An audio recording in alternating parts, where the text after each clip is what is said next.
Salut tout le monde, salut les monégasques, bienvenue pour un nouveau débrief. Alors on commence une nouvelle semaine bien compliquée, avec 2 matchs par semaine, ça y est, la compétition européenne est lancée, la Ligue 1 continue, et on enchaîne donc le jeudi et le week-end, le jeudi et le week-end, le jeudi et le week-end, etc. etc. Donc vous connaissez le contexte actuel, il était compliqué, Monaco est pas bien du tout en ce début de saison, le championnat c'est une catastrophe. On a très peu de points, on a perdu l'affiche la semaine dernière contre Marseille, on n'arrive pas à enclencher la machine et c'est très compliqué de tourner la page du mois d'août et de commencer celle du mois de septembre avec des bons résultats, du jeu, des choses positives. C'est compliqué. Donc là, on commençait une nouvelle semaine et on espérait bien la commencer avec une victoire en Europa League pour attaquer le derby dimanche. Et ce soir, donc, on avait un groupe plutôt au complet, avec 2 absences majeures, Sidibé qui n'est toujours pas de retour, et Boadou qui était malade. Sinon, tout le monde était là, et on attendait impatiemment la composition, parce qu'on se demandait est-ce que Kovac allait mettre l'équipe type ou allait faire tourner, par rapport au derby qui nous attend dimanche.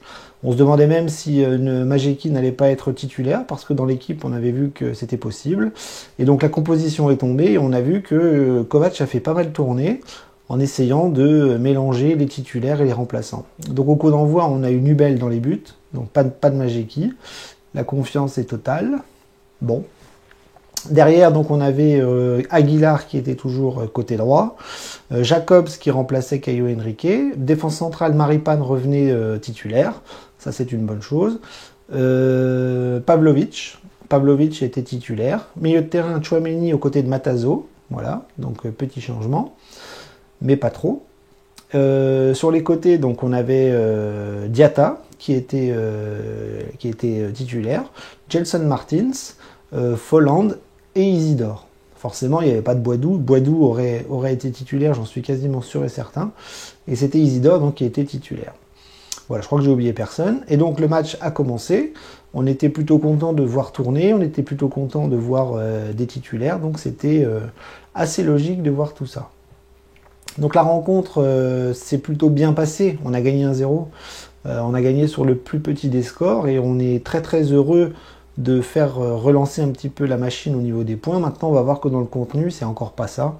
C'est très compliqué. Et Monaco n'est vraiment pas prêt, n'est pas encore... la machine n'est, pour moi en tout cas, pas encore lancée. La première mi-temps, ça a été beaucoup de choses ratées. Beaucoup de fébrilité, beaucoup de stérilité aussi, c'est-à-dire qu'offensivement, on n'a pas réussi à être dangereux. On s'est créé des occasions, enfin des opportunités plutôt que des occasions franches, mais on a plutôt été maladroit.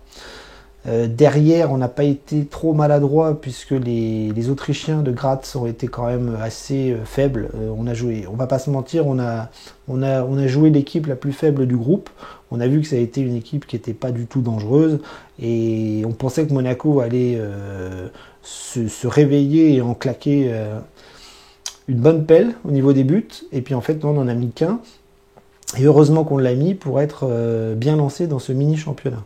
Donc voilà, la première mi-temps, ça a été ça. Ça a été de l'engagement, de l'agressivité, mais mélangé à de la maladresse et à des choses très brouillonnes. Dans le dernier geste, ça a été compliqué, à l'image de Diatta, de Volland, d'Isidore. Voilà, ça a été compliqué. Et on n'a pas retrouvé le Monaco de l'année dernière avec l'intensité, le pressing et l'agressivité. Par moments, ils essayaient, mais c'était toujours raté dans l'exécution finale. En deuxième mi-temps, ça a été un peu la même chose. Ça a été un début de reprise en deuxième mi-temps compliqué. On n'avait pas un grand Monaco, on n'avait pas un Monaco qui était tueur, on n'avait pas un Monaco qui avait envie d'aller tuer l'adversaire. Et puis petit à petit, finalement, la fatigue faisant, je pense que les Autrichiens se sont vraiment écroulés. Et sur une occasion, avec Golovin et Caio Henrique, je crois, un petit ballon piqué dans la surface et Diatta qui va marquer d'un très joli coup de tête le seul but de la rencontre qui nous amènera à prendre les 3 points.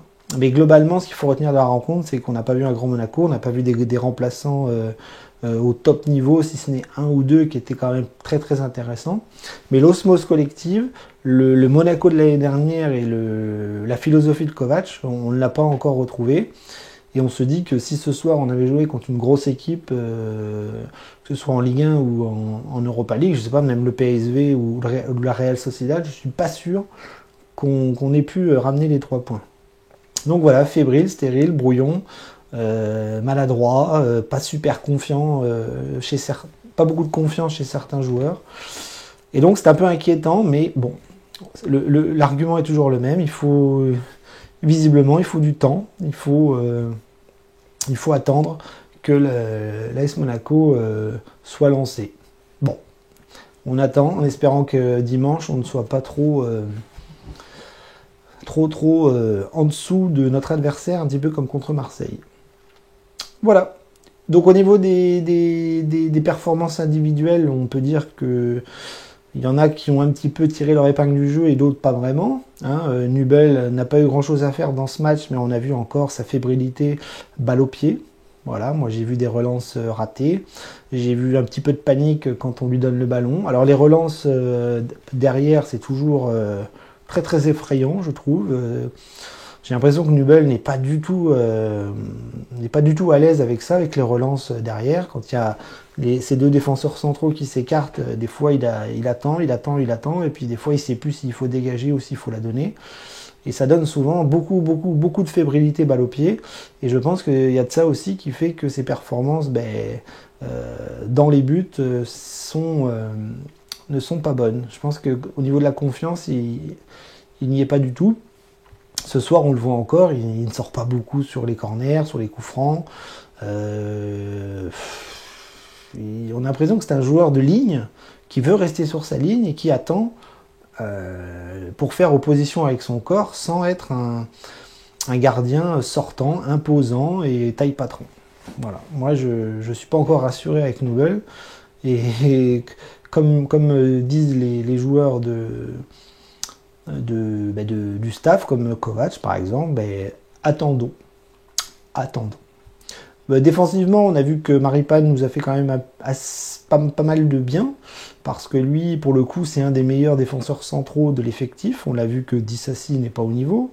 On a vu que c'est très compliqué pour Matsima, et puis que Pavlovic, il y a des qualités, mais il y a aussi des faiblesses. On voit que c'est pas super fébrile derrière, techniquement c'est pas très propre. Par contre, il est intéressant quand il faut s'imposer physiquement ou sur les coups de pied arrêtés.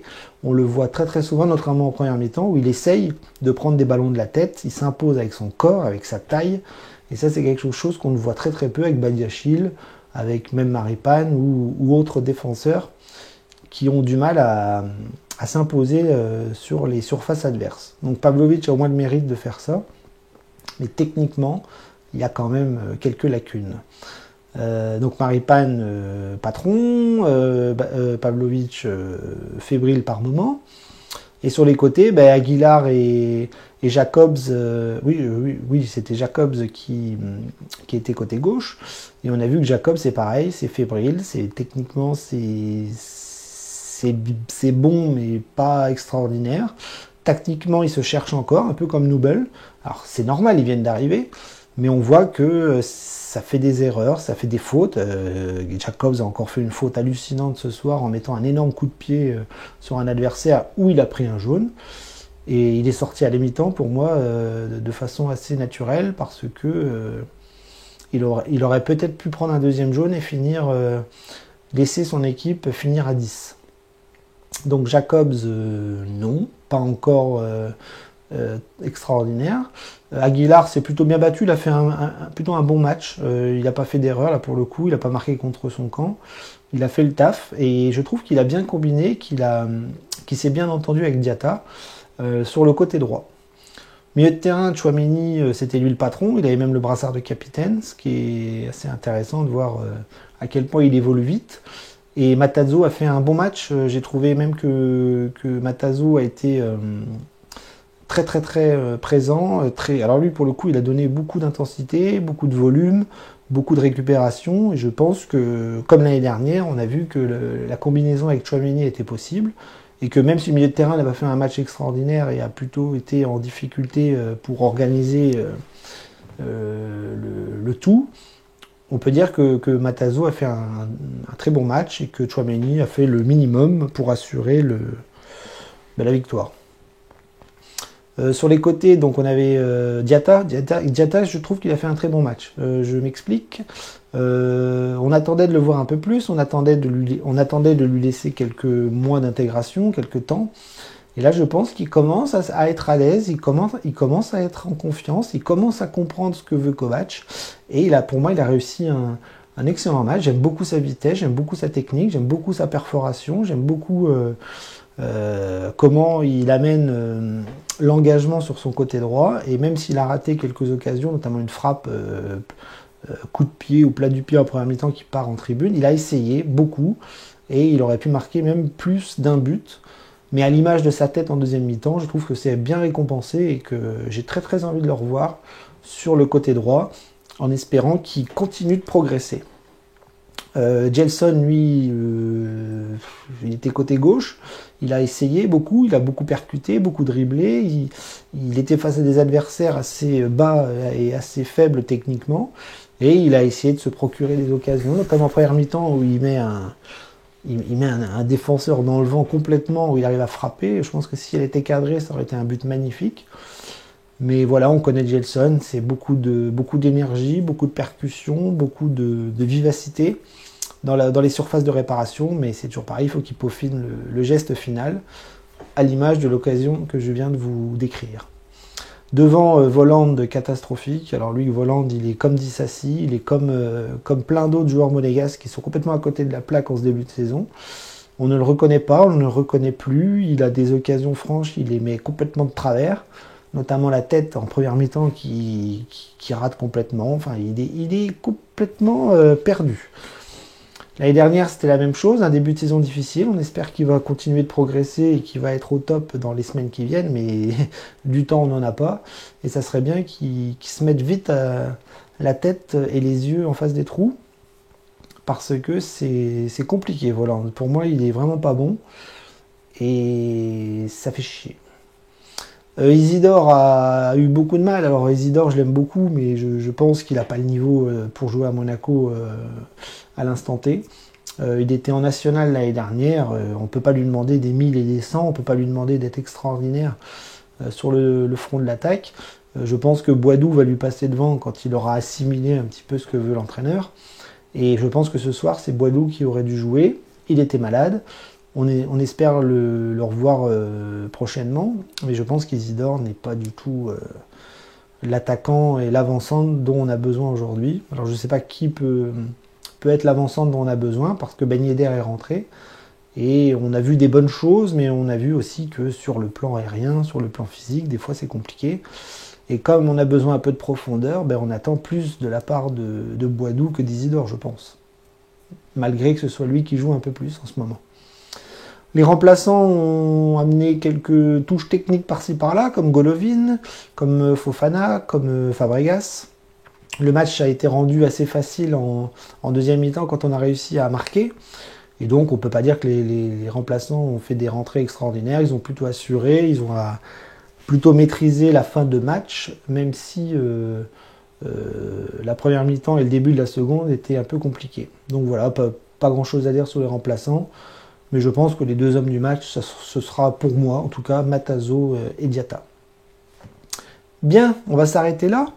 Le bilan de la semaine commence bien, on va dire, même si dans le contenu et dans le jeu, il y a encore beaucoup de travail. On a gagné, c'est bon pour le moral, c'est bon pour le classement de l'Europa League. Il fallait absolument battre cette équipe-là qui est censée être la plus faible du groupe. Et maintenant, on va attendre dimanche, qui là, pour le coup, ça va être très très très compliqué. On enchaîne Marseille et Nice.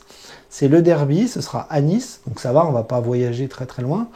Il y aura personne dans le stade, ça va être un match à huis clos qui va rappeler un petit peu la période Covid. Mais j'espère vraiment qu'on va aller faire un résultat là-bas parce qu'on a besoin de points et qu'importe l'adversaire, que ce soit Clermont, Nantes, Metz ou Nice, il faut des points, il faut gagner, il faut se remettre la tête à l'endroit et on peut pas attendre, on va pas attendre le mois de novembre ou le mois d'octobre pour commencer à gagner des matchs, quoi. Donc j'espère que l'équipe va être mobilisée à fond, qu'ils vont prendre le derby comme il se doit et que l'équipe titulaire sera vraiment au niveau pour aller faire quelque chose à Nice avec l'équipe de Christophe Galtier qui est quand même très en forme en ce début de saison. Voilà, Dagemounegou, on se revoit très vite dimanche parce que voilà, les enchaînements Europa League et championnat sont très serrés et j'espère que Kovac va réussir à gérer cette fatigue et cet enchaînement de matchs qui peut nous être extrêmement préjudiciable si les organismes ne suivent pas. À dimanche pour le derby et j'espère sincèrement les 3 points, une victoire pour enfin lancer cette putain de saison.